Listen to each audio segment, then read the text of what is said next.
Hello friends, कला फॅशनमध्ये तुमचं स्वागत आहे। आज मी तुम्हाला इथे 40 साईजचं फोरटक्सचं पेपर कटिंग करून दाखवणार आहे। तुम्ही जर माझ्या चॅनलवरती नवीन असाल तर प्लीज लाईक, शेअर आणि सबस्क्राईब करा आणि बेल आयकॉनचं बटन जरूर दाबा। तुम्हाला नवीन व्हिडिओचे नोटिफिकेशन्स लवकर येतील आणि नवीन जे शिकत आहेत त्यांनी हा व्हिडिओ नक्की शेवटपर्यंत पहा। खूप सोप्या पद्धतीने मी इथे तुम्हाला समजून सांगत आहे आणि एकदम परफेक्ट ब्लाउज बसतो, याच्यात कुठली शंका नाहीये। शोल्डर वगैरे अजिबात उतरणार नाही। खूप सोप्या पद्धतीने मी इथे समजून सांगत आहे, त्यामुळे व्हिडिओ शेवटपर्यंत पहा। आता हे जे पेपर कटिंग करणार आहे त्याची मापे अशी आहेत। छाती आहे 40 ची, कमर आहे 34, उंची आहे 12.5, बाही आहे 7 ची, दंडघेर आहे 6, गळा आहे पुढचा 6 चा आणि पाठीचा 8। हे अशा प्रकारे मापे आहेत। आता हे जे पेपर घेतलेला आहे हा डबल फोल्ड म्हणजे डबल पेपर घातलेला आहे फोल्डचा। ही ओपन साइड आहे आणि ही बंद बाजू आहे। या बंद बाजूच्या साइडला आपल्याला उंची टाकून घ्यायची आहे अगोदर।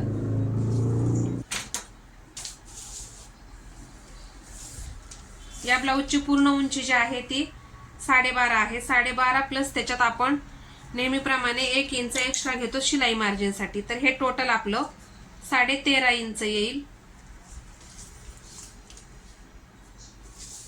इथेही 13.5 वरती एक मार्किंग करून घ्यायचं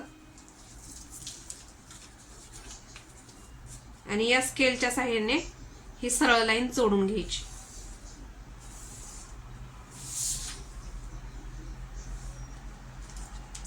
शक्यतो स्केलचाच वापर करायचा, कारण आपले लाईन जे आहेत ते एकदम व्यवस्थित सरळ येतील, अजिबात वाकडी तिकडे येणार नाही।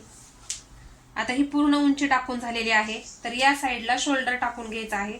आता या ब्लाउजची जी गळ्याची उंची आहे ती पाठीमागच्या साइडची 8 ची आहे, त्यामुळे आपण इथे 6चं शोल्डर घेणार आहोत। जर इथे गळा डीप असता तर आपण इथे शोल्डर जे आहे ते 5.5चं घेतलं असतं। सपोज जर गळा 10चा असता आणि समोरील गळा 6.5-7चा असता तर आपण इथे 5.5चा इथे शोल्डर घेतलेला असतं।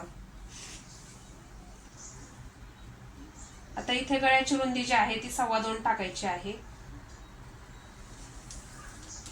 इथे 6 वरती एक मार्किंग करून घ्यायचं। ही सरळ लाईन जोडून घ्यायची।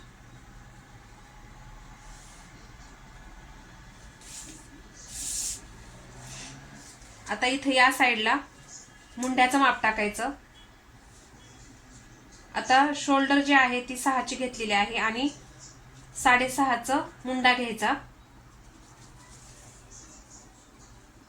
इथे ही 6.5 वरती मार्किंग करायचं, ही सरळ लाईन जोडून घ्यायची।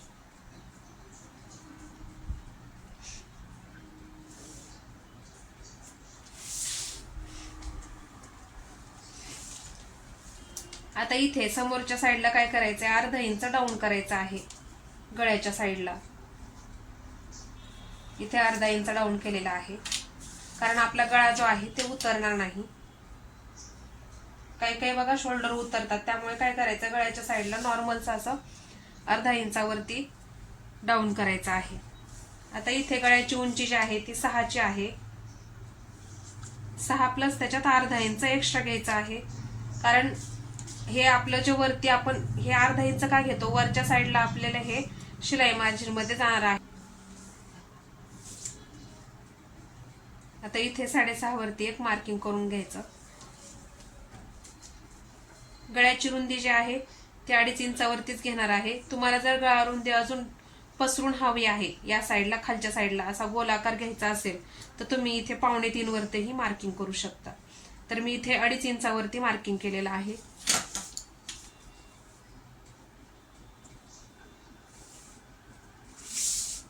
याला गोलाकार देऊन घ्यायचा।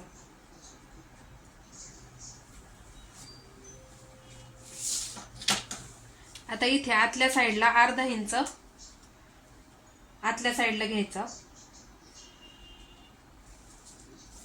हे आपल्याला मुंड्याला आकार द्यायचा आहे इथे। आता इथे आपल्याला छातीचं माप टाकायचं आहे। तर ह्या जे ब्लाउजचं माप घेतलेलं आहे ते अंगावरचं माप घेतलेलं आहे, त्यामुळे काय करायचं, इथे अर्धा इंच एक्स्ट्रा घ्यायचं आहे। 40ची छाती आहे तर 40चा चौथा भाग 10 येतो, तर 10 मध्ये अर्धा इंच एक्स्ट्रा घ्यायचा आहे लुजिंगसाठी. जर तुम्ही ब्लाऊजचं माप घेतलेलं असेल तर तुम्ही काय करायचं, इथे 10चीच घडी टाकायची आहे, अर्धा इंच एक्स्ट्रा घ्यायची गरज नाहीये. आणि शिलाई मार्जिनची आहे ती 1.5 इंच इथे एक्स्ट्रा घ्यायचं आहे. तुम्हाला जशी शिलाई मार्जिन हवी आहे त्या प्रकारे तुम्ही इथे शिलाई मार्जिन घेऊ शकता. 1.5, पावणे 2, 1.25 इंच अशा प्रकारे तुम्ही घेऊ शकता. आता इथे आपल्याला मुंड्याला आकार देण्यासाठी मार्किंग करून घ्यायचंय. या लाईन पासून इकडे 1 इंचावरती मार्किंग करायचं. तसंच मागच्या मुंड्यासाठी इथून या डॉट पासून, जिथे आपण अर्धा इंच आतमध्ये घेतलेला आहे त्या डॉट पासून इकडे पावणे 2 इंचावरती एक मार्किंग करून घ्यायचं आहे आणि याला गोलाकार देऊन घ्यायचा आहे.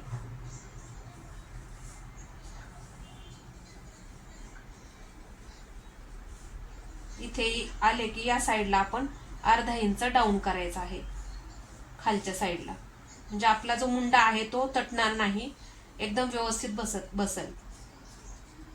अशा प्रकारे या लाईन पासून अर्धा इंच खाली घ्यायचा आहे शिलाई मार्जिन पासून. हा झाला मागच्या भागाचा. आता हा जो आकार आहे तो समोरील भागाचा, तो इथे जॉईन करायचा. हे झालं आपलं गळा आणि मुंडा. आता इथे खाली कमरेचा माप घ्यायचा आहे. कमर आहे 34ची. 34चा चौथा भाग येतो 8.5. तर मी अर्धा इंच एक्स्ट्रा घेतलेला आहे, कारण आपण इथे लुजिंग साठी अर्धा इंच घेतलेला आहे अंगावरचं माप असल्यामुळे. 8.5 प्लस त्याच्यात मी अर्धा इंच एक्स्ट्रा घेते, तर ही आपली 9ची घडी येणार कमरेची. आणि हा जो 1 इंच आहे तो आपल्या पाठीमागच्या भागासाठी टक्स घेणार आहे, त्याच्यासाठी हा 1 इंच एक्स्ट्रा घ्यायचा आहे, प्लस शिलाई मार्जिन 1.5 इंच. लक्षात घ्या, मी इथे कमरेचा माप टाकलेला आहे. इथे 1 इंच मागचा जो आपण टक्स घेतो त्याच्यासाठी हे 1 इंच एक्स्ट्रा घेतलेला आहे आणि 1.5 इंच मी शिलाई मार्जिन घेतलेला आहे. ही लाईन जोडून घ्यायची.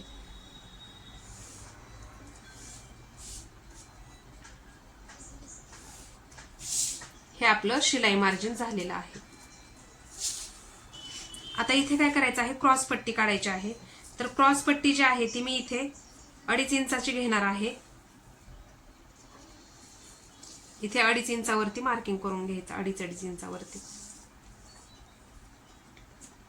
तुम्हाला जसं क्रॉस पट्टी हवी आहे, मोठी किंवा कमी रुंदीची, त्या पद्धतीने तुम्ही इथे घेऊ शकता. 2.25 जर तुम्हाला हवी असेल तर तुम्ही 2.25 ही घेऊ शकता. मी इथे 2.5 इंचाची घेतली आहे.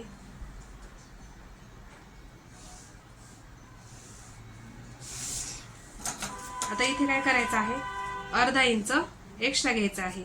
या साईडला अर्धा इंच एक्स्ट्रा घ्यायचा आहे आणि इकडं जो क्रॉस पट्टीला आकार द्यायचा आहे तो फक्त इथे 2.5 इंचावरती घ्यायचा आहे आणि क्रॉस पट्टीला आकार देऊन घ्यायचा.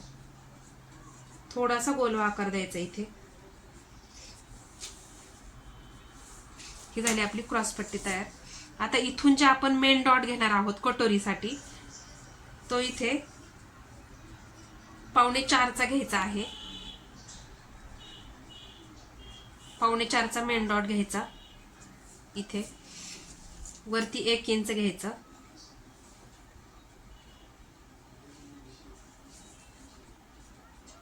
हा आपला मेन डॉट तयार झालेला आहे. आता या डॉट पासून इकडे 1.5 इंचावरती आपण दुसरे डॉट घ्यायचे आहेत. हा साइडचा डॉट आहे. इथे या डॉट पासून इकडे 1.5 इंचावरती एक मार्किंग करायचं. तसंच या डॉट पासून इकडे 1.5 इंचावरती एक मार्किंग करून घ्यायचं.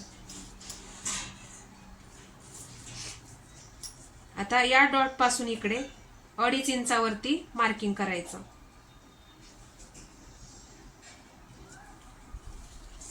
असं जरी मोजलं तरी हा आपला डॉट जो आहे तो 1.5 इंचावर येतो, पण हे माप जे आहे ते बरोबर येतं. हा स्क्वेअर तयार होतो मध्ये. आता हे सर्व डॉट जोडून घ्यायचे. हा डॉट इकडे जोडून घ्यायचा काज बटन पट्टीच्या साईडला. आता हा जो डॉट आहे तो काय करायचा, इथे 1.25 इंच या साईडला 1.25 इंचावरती मार्किंग करून घ्यायचं. जी आपली फिटिंगची बाजू आहे त्या साईडला 1.25 इंच वरती घ्यायचा आणि हा डॉट जोडून घ्यायचा क्रॉसमध्ये, असं तिरका आला पाहिजे. आणि हा जो डॉट आहे तो मुंड्यात जॉईंट करायचा. हे आपले 4 डॉट तयार झालेले आहेत. खूप सोपं आहे. तुम्ही नीट व्यवस्थित पहा आणि बरोबर ह्याच पद्धतीने तुम्ही कटिंग करून पहा. अजिबात शोल्डर उतरणार नाही. एकदम परफेक्ट ब्लाउज बसतो. आता हे कट करून घ्यायचं. हा मागच्या भागाचा जो आर्महोल आहे तो कट करून घ्यायचा अगोदर, कारण आपण हे जे पेपर कटिंग केलेलं आहे ते दोन्ही बाजूचं केलेलं आहे, पाठीचा आणि पुढचा. हे अर्धा इंच जे डाऊन केलेलं आहे ते इथे कट करून घ्यायचं. हे आपले 2 भाग जे आहेत ते कट करून घ्यायचे. हा मधला भाग अगोदर कट करून घ्यायचा.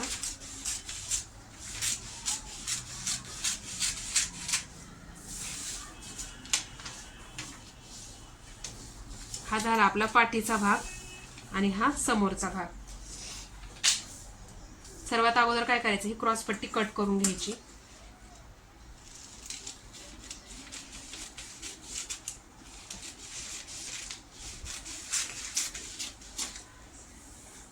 ही क्रॉस पट्टी तयार झाली आपली.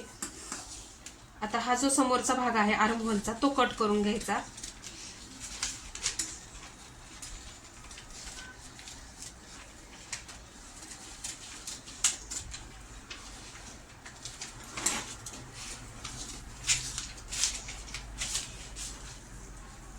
हा गळ्याचा भाग जो आहे तोही इथे कट करून घ्यायचा.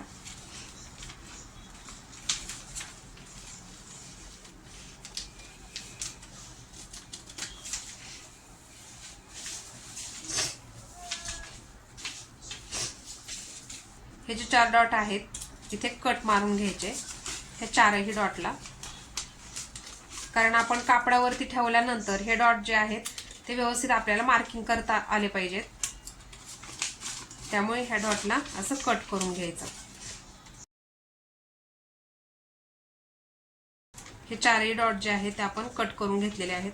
आता याही साईडला आपण एक कट मारायचा छोटा, प्रत्येक 4ही बाजूला.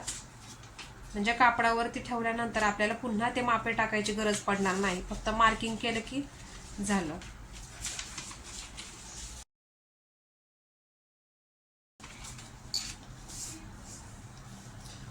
आता काय करायचं आहे बदल आपल्याला ह्याच्यामध्ये, हे जे क्रॉस पट्टी आणि हा जो भाग आहे याच्यात थोडंसं बदल करायचा आहे कापडावरती ठेवल्यानंतर. आता हा जो भाग आहे तो इथे 1.25 इंच वाढवायचा आहे. तुम्ही पाहू शकता या साईडला फक्त 1.25 इंच घ्यायचा आहे आणि नंतर आपण कमी कमी करत इथे 1.25 इंचावरती घ्यायचा आहे. या साईडला 1.25 इंचावरती घ्यायचा आहे. फक्त हा जो भाग आहे एवढा तो 1.25 इंचच घ्यायचा आहे, कारण आपला हात इथला जो भाग आहे तो असा फुलून बसतो, चपटी बसत नाही कटोरी. त्यामुळे काय करायचं, इथेच फक्त आपण 1.25 इंच वाढवून घ्यायचं आणि इकडे कमी कमी करत 1.25 इंचापर्यंत जायचं आहे. तसंच याही काच बटन पट्टीच्या साईडला पाऊण इंचापर्यंत, म्हणजे 1.25 इंचापर्यंत आलं पाहिजे या काच बटन पट्टीच्या साईडला. आणि इकडच्या साईडला काय करायचं आहे, 1.5 इंच एक्स्ट्रा घ्यायचा आहे. या साईडला 1.5 इंच एक्स्ट्रा घ्यायचा आहे आणि हा जो भाग आहे तो इकडे असा जॉईंट करायचा आहे. या साईडला हा जो भाग आहे तो फक्त इथे 1.5 इंच वाढवायचा आहे, कारण आपण हा जो टक्स घेणार आहोत त्या टक्सची मार्जिन इकडे घेणार आहोत. इथला टक्स जो आहे तो आपण 1.25 इंचावरती घेतो, त्यामुळे 1.25 आणि 1.25 हे 1.5 इंच होतं. त्यामुळे काय करायचं, इकडच्या साईडला 1.5 इंच एक्स्ट्रा वाढवायचा आहे.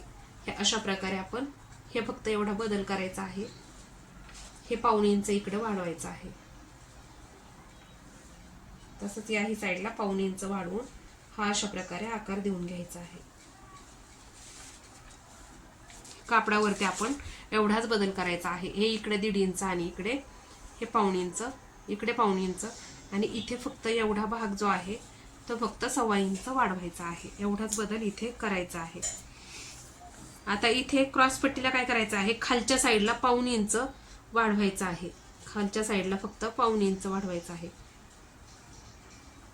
मी एक व्हिडिओ टाकलेला आहे त्या कापडावरती कसं फोरटक्सचं जे कटिंग आहे ते कापडावरती कशा पद्धतीने वाढवायचं तेही मी तुम्हाला दाखवलेलं आहे. डिस्क्रिप्शनमध्ये तुम्ही पाहू शकता. हे एवढंच फक्त बदल करायचा आहे, इथे 1.5 इंच वाढवायचं आहे. हे झालं आपलं 40 साईजचं फोरटक्सचं पेपर कटिंग. आता इथे बाही काढायची आहे. हा डबल पेपर घेतलेला आहे. बाही आहे 7 इंच. 7 इंच प्लस त्याच्यात आपण 1 इंच एक्स्ट्रा घेतो, तर हे टोटल आपलं 8 इंच होतं. 8 इंचावरती एक मार्किंग करून घ्यायचं. इथेही 8 इंचावरती एक मार्किंग करून घ्यायचं. ही सरळ लाईन जोडून घ्यायची. आता मी इथे या पाठीचा भाग जो आहे आपण आता काढलेला त्याचा वापर करते. याचं जे आर्म होल आहे ते इथे मोजून घ्यायचं आहे. हे टोटल आपलं 9 येतं.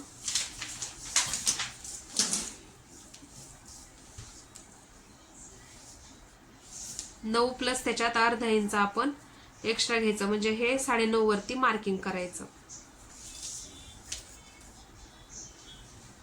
आता ही 7ची बाही आहे त्याच्यामुळे उतार इथे आपण 3चा देणार आहोत. साध्या बाहीप्रमाणे आपण 2.5चा उतार नाही द्यायचा, इथे डायरेक्ट 3चा उतार द्यायचा आहे. कारण ही शिवून 7ची बाही आहे, त्यामुळे इथे काय करायचं आपण 3चा उतार घ्यायचा आहे. जर त्याच्यापेक्षा छोटी असेल 6.5, 6 तर आपण फक्त तिथे 2.5 इंचाचाच उतार घेतो. पण ही 7 इंचाची आहे त्यामुळे इथून 3 इंच उतार घ्यायचा आहे. इथेही 3 इंचावरती एक मार्किंग करायचं आणि 1-2 इंचावरती मार्किंग करून घ्यायचं. याला बाहीला आकार देऊन घ्यायचा. हे जे 3 इंचाचं मार्किंग केलेलं आहे तिथे आपण याला असा आकार देऊन घ्यायचा, फिश सारखा. हे अशा प्रकारे आकार देऊन घ्यायचा. आता इथे दंडघेर जो आहे, या ब्लाऊजचा दंडघेर जो आहे तो 6चा आहे. 6 प्लस त्याच्यात आपण 1.5 इंच एक्स्ट्रा घेतो, तर हे टोटल आपलं 7.5 येतं.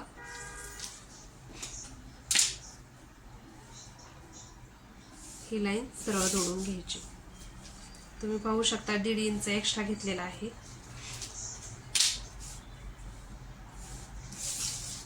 ही आपली शिलाई मार्जिन झालेली आहे. हे असा बाहीचा आकार पूर्ण झालेला आहे. आता कट करून घ्यायचं.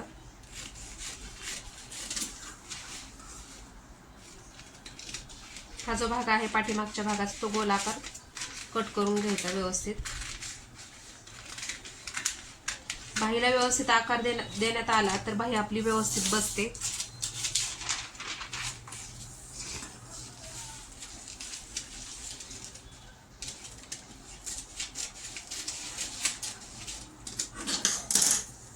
अशा प्रकारे आपली पूर्ण बाही तयार झालेली आहे.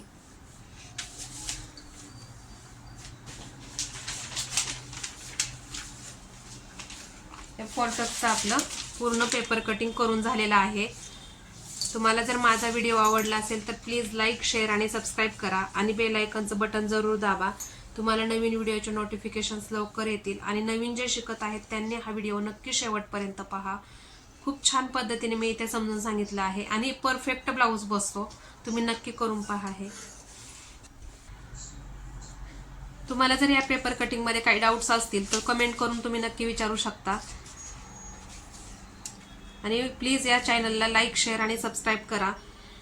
बेल आयकॉनचं बटन जरूर दाबा. तुम्हाला असेच नवीन नवीन व्हिडिओ मी तुमच्या समोर आणेन. Thank you.